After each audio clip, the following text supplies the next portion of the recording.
So, welcome back to The Last Alliance Total War, the total conversion for Shogun 2 that concerns Tolkien's mythos. Of course, this one being a slightly different time period within the mythos than we are used to, this being a little bit of a varied timescale, actually, looking at some of the factions involved, but it is pertaining to the events towards the tail end of the Second Age of Middle-earth, and today we're going to be seeing the second of the two replays I was given as an initial taster by Elan Elish, and it's also going to be the second time that we see the kingdom of Krakaland involved, which is effectively Proto-Dunland, only today it is going to be a 1v1 and they are going to be facing off against the Republic of Breeland over here. So again, definitely the sort of people that may come into conflict with one another given their geographical position on the map. It's a sort of force that you may expect to come across when you're playing as one or the other as well, when you're playing in the campaign for this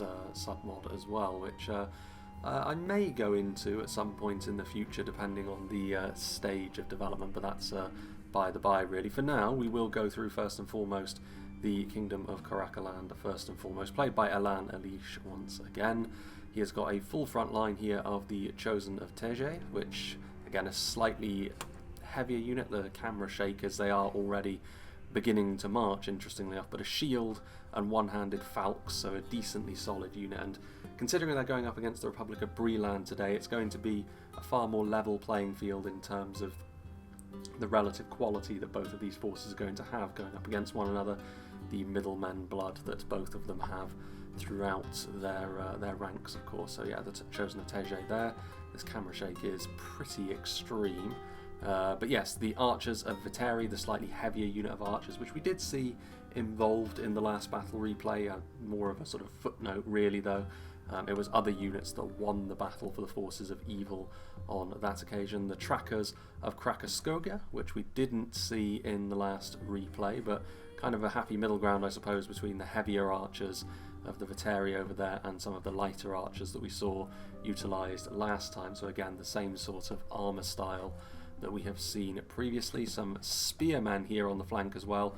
Relatively standard fare, but of course spears are going to be useful for guarding the flank.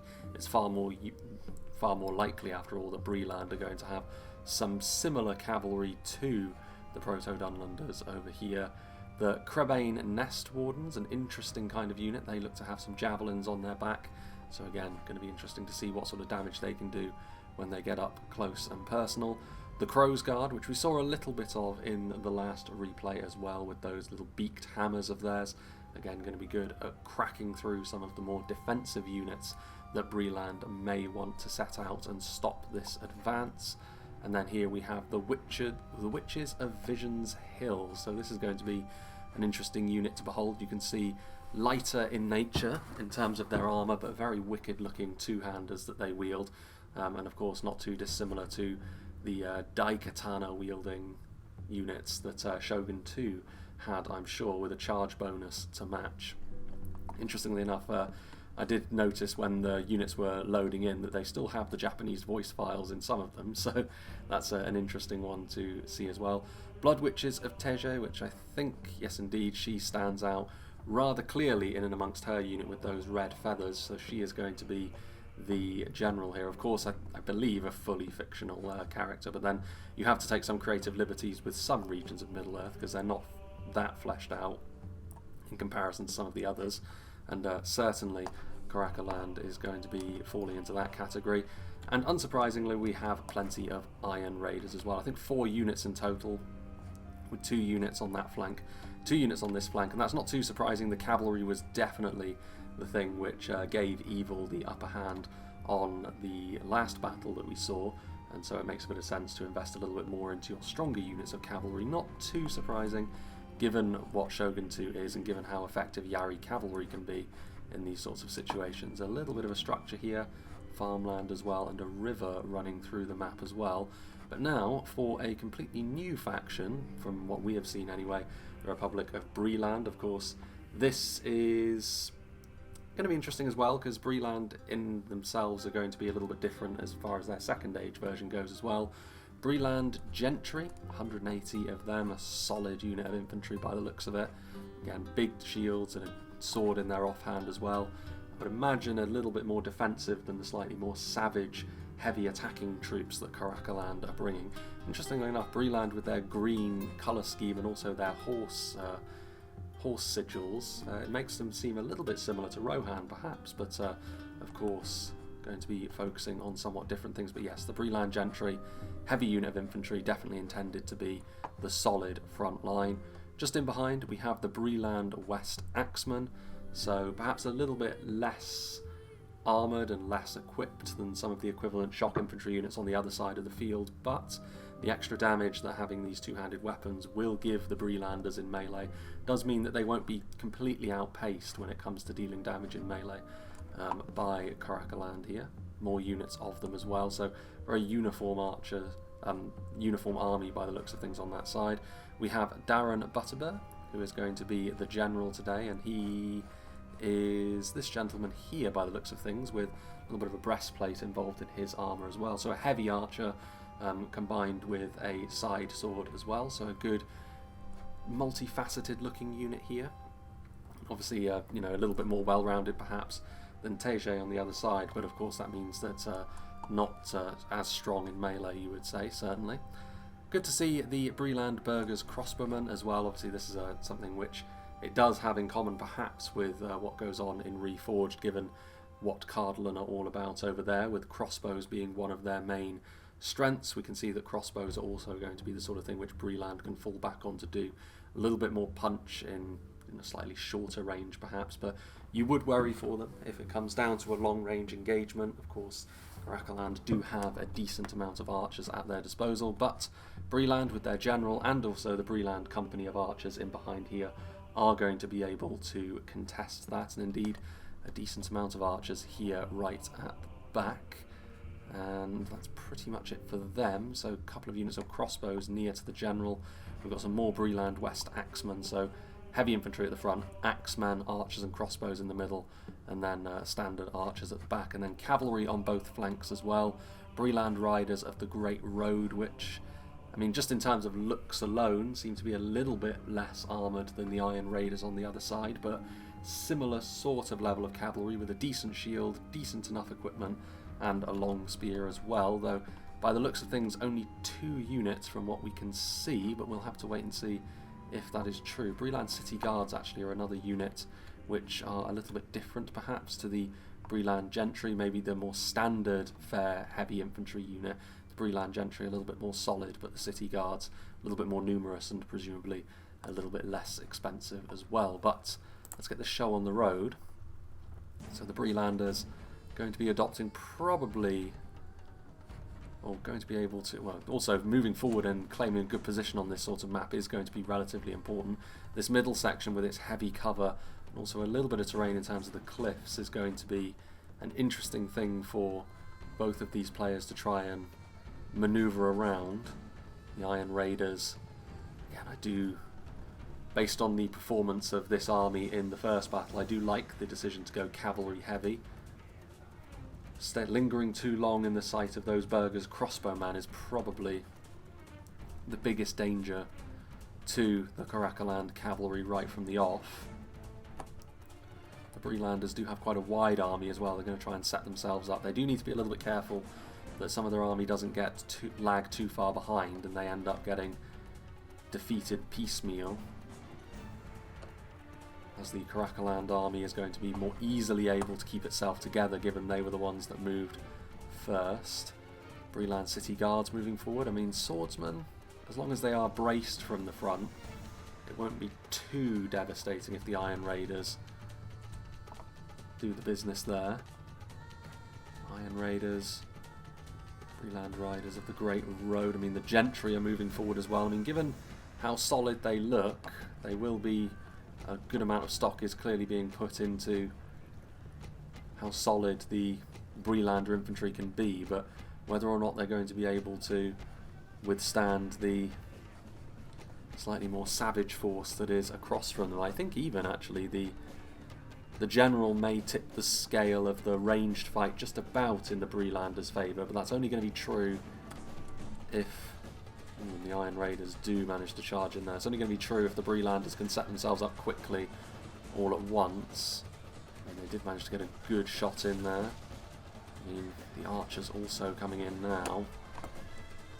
Cavalry getting caught here. This will be the ultimate litmus test, really, of how powerful the Iron Raiders are going to be against the riders of the Great Road. I think it's already time to go down to reduced speed, again, which rather annoyingly does remove the battle sound effects, but I think I'll be looking into the files to see if I can remedy that sort of situation. Breeland Gentry moving across. This is where the lack of spears may start to harm Breeland, honestly. They don't really have the ability to do heavy damage to all of these Iron Raiders quickly. And there is also the sense they're going to have to move forward in some capacity. The cavalry, though, Breeland Riders of the Great Road, losing current combat. The Iron Raiders struggling, perhaps as a result of the nearby infantry support that the Breeland cavalry had. And so as a result, they're going to have to retreat behind the relative safety of their infantry block. This is where the heavier nature of all of these city guard units and gentry infantry is going to have to stand them in good stead against the archers.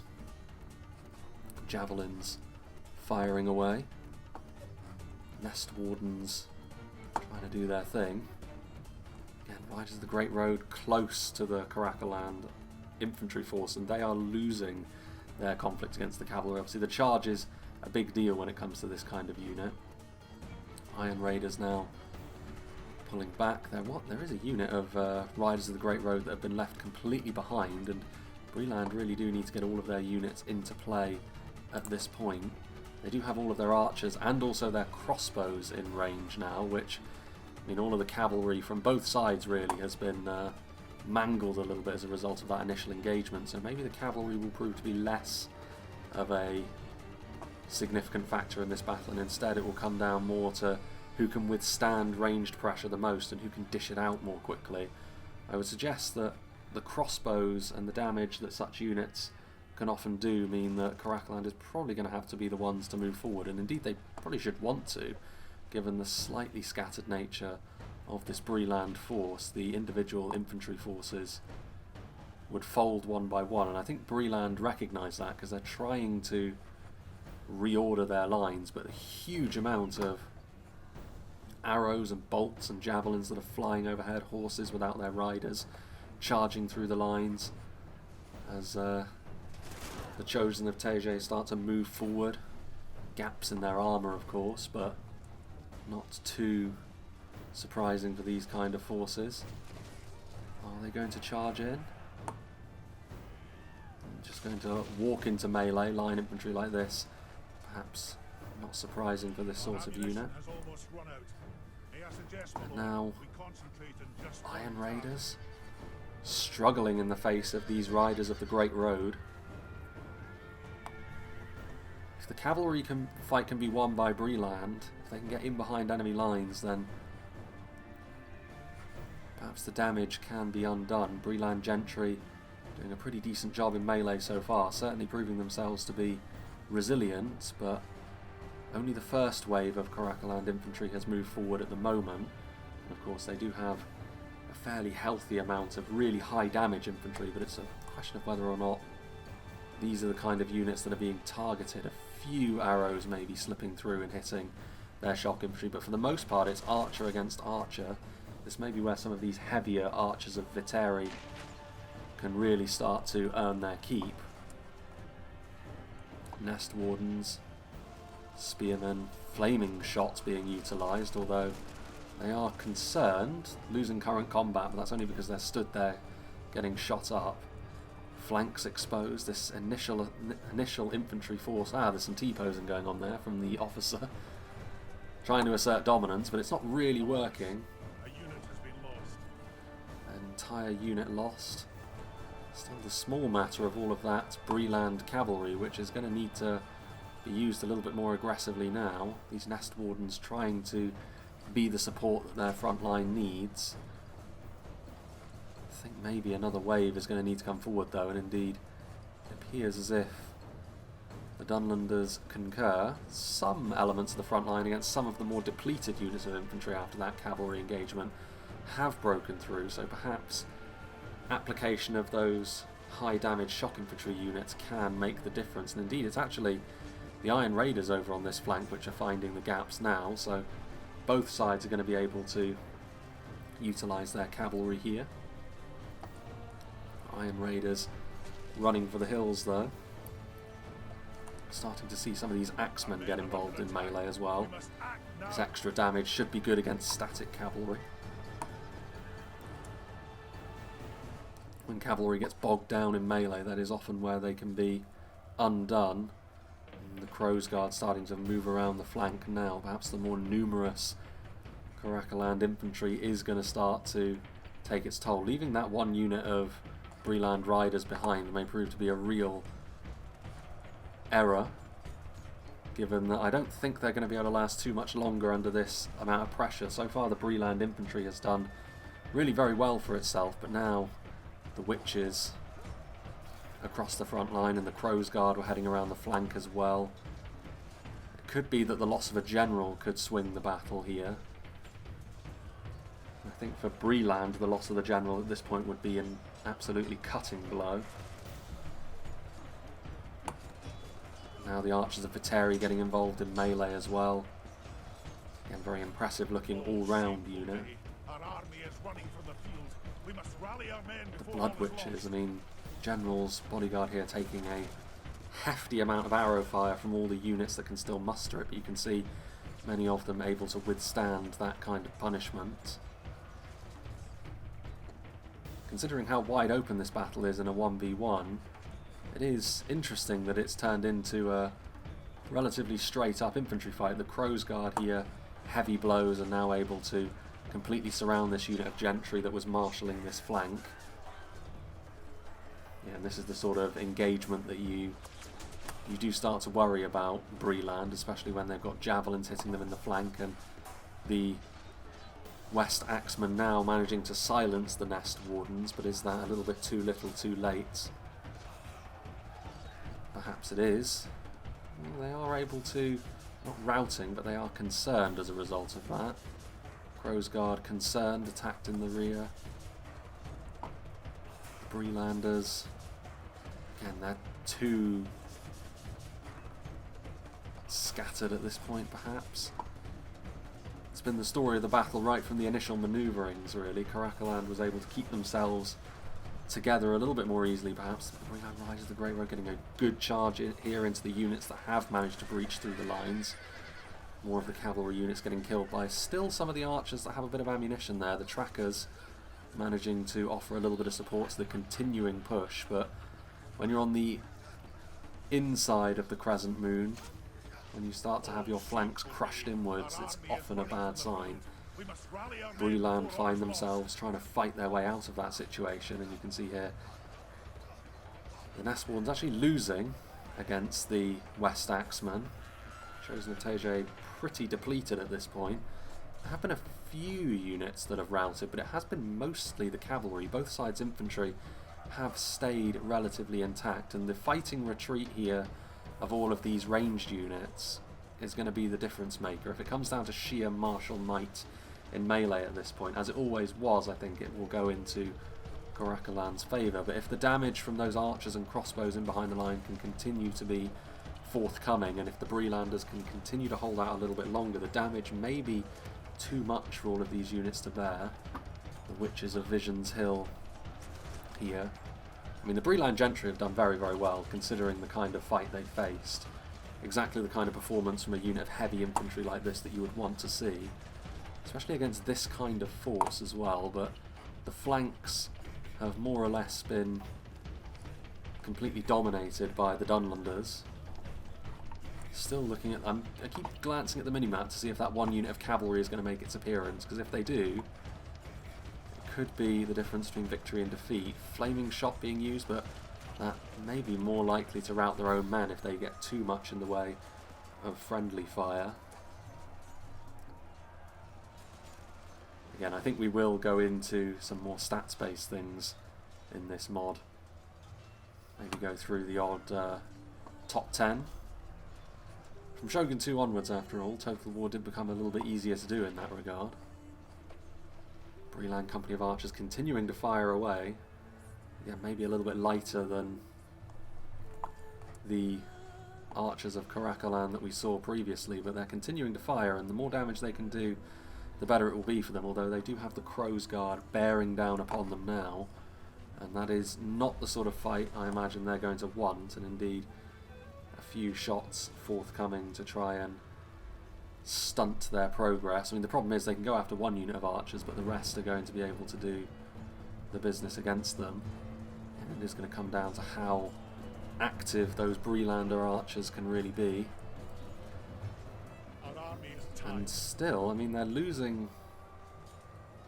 losing the current conflict, actually, the Breeland gentry. I mean, the Witches of Vision's Hill, the Nest Wardens, all of this damage, able to withstand an awful lot, but they are completely surrounded, so routing could prove to be their undoing. And indeed, being engaged in melee could also prove to be their undoing. I don't know whether they've done enough damage to be able to go up against dedicated infantry units like the Witches, like the Chosen.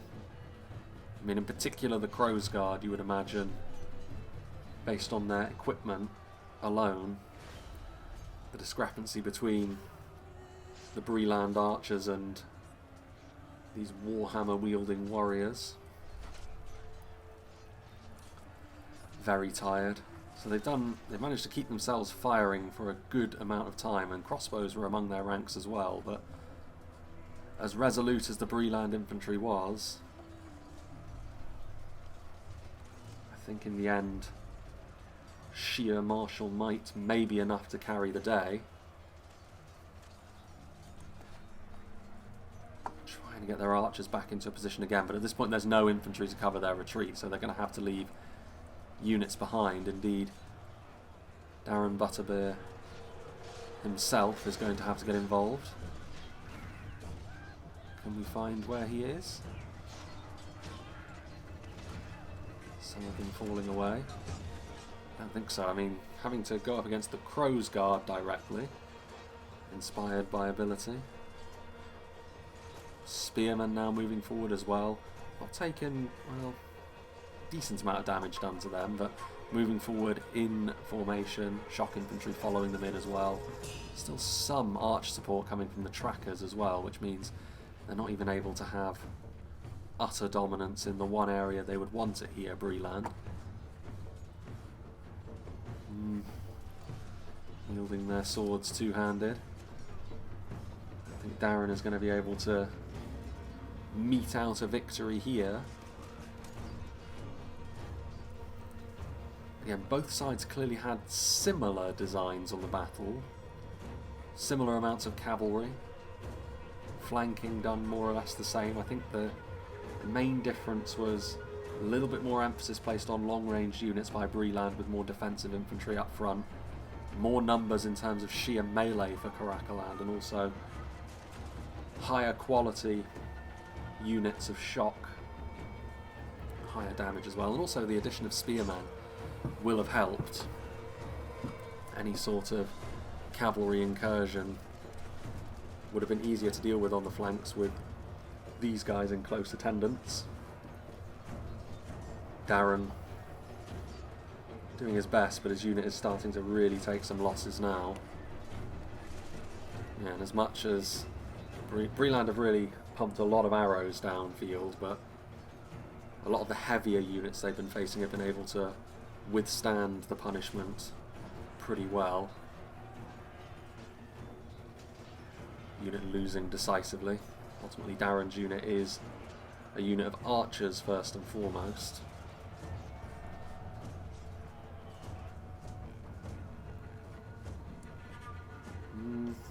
Finally, the Riders of the Great Road do arrive. I wonder if there was some sort of rule involving them not being committed until later, but if there wasn't, the Bree player will definitely be kicking themselves that these guys had to wait until this time, because one unit of full health cavalry could have been enough to turn the initial fight, where the Breeland gentry and city guards were doing a pretty resolute job on the front line against difficult odds. A unit of cavalry could have been just the thing to help punch some holes in the Krakaland assault. The cavalry is here now, bumping into some of these units of infantry. I mean, doing decent damage. Is it going to be enough? Trackers on the way forward now, spearmen. I don't think so. I think they have arrived too late ultimately. It's only the company of archers that still remain, trying to kite backwards as the Witches of Vision's Hill continue to try and chase these guys down. Taking pot shots as well are the trackers up on the hill. And this is the problem, now that the cavalry has been activated, that's all well and good, but when there's very little to distract the infantry, they can always face the right way, and that will mitigate the charge damage and also mean you're going to be taking more damage as you try to cycle your cavalry out. And the presence of spears is going to make things a little bit trickier as well. Company of archers. Good amount of ammunition on these guys. Oh, that's a little bit of an interesting... bows seem to adjust size a little bit. Chosen of Teje getting engaged by the Breeland company of archers in melee, but we've already seen the company of archers are not particularly gifted up close. Trackers have moved forward as well. Similar kind of unit actually to the company of archers in terms of tier. Let all who remember this day remember it as the day of our that's most glorious victory. Going to be it. We didn't actually see the death of Darren Butterbur, but there we have it. So we shall end the battle and have to go through a load screen in order to see the kill counts and such. Rather fittingly, actually, there's a fight between the Breelanders and the Krakalanders in the load screen. I can't help but feel like I'm saying Krakaland wrong. I feel like my accent is doing that faction absolutely no favours, so rather typically both battles we've seen from the Last Alliance Total War so far have involved them. Good amount of kills. I mean, relatively similar amounts of units deployed. Gomuistan playing as Breeland, so that's not too surprising though in terms of what you would expect. Both factions, of course, are very heavy on their middlemen influences. Both go about it in slightly different ways, but in terms of numbers, kind of similar. So the Blood Witches of Teje, 235 kills, so they did very well when they got committed, which is not too surprising. Of course, they are ultimately a general's bodyguard unit, very, very potent, and even though they are a two-hander unit and they were getting focused down by a lot of those arrows, of course, the armour that they were wielding or wearing, enough to mitigate a fair amount of that damage. Iron Raiders doing decently as well. I mean, maybe not the sole cause of victory as they were in the last battle. Of course, in the last battle they had complete cavalry impunity. That was not the case this time. Breeland did very much contest that, so they had to rely a little bit more on some of their infantry-based damage as well, and the Witches of Vision's Hill certainly pitched in with that also. So I think it is really the higher quality two-hander infantry that Krakaland have that was able to win them the day here, in addition to maybe a little bit more numbers in terms of their infantry up front. Not the Breeland Gentry did very well. Archers of Viteri also racking up a pretty decent kill count over the long haul as well, so archery was definitely the sort of thing which Bree needed to dominate really in order for their composition to work out.